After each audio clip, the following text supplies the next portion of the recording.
rahimahullah ta'ala meriwayatkan bahawa sesungguhnya Sayyidina Umar radhiyallahu anhu melantik Bishr bin Asim radhiyallahu anhu menjadi amil untuk memungut zakat daripada kabilah Hawazin.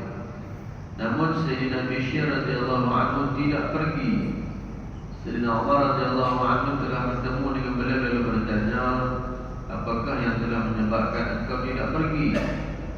Tidakkah kau kena dengar dan taat kepadaku?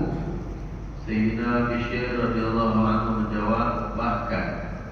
Tetapi saya mendengar Rasulullah sallallahu alaihi wasallam bersabda, sesiapa yang dilantik menjadi ketua untuk apa-apa urusan orang Islam, maka dia akan dibawa pada hari kiamat dan didirikan di atas jabatan neraka Jahannam. Sekiranya dia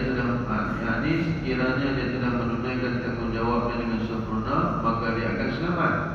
Dan sekiranya tidak, maka dia akan dimasukkan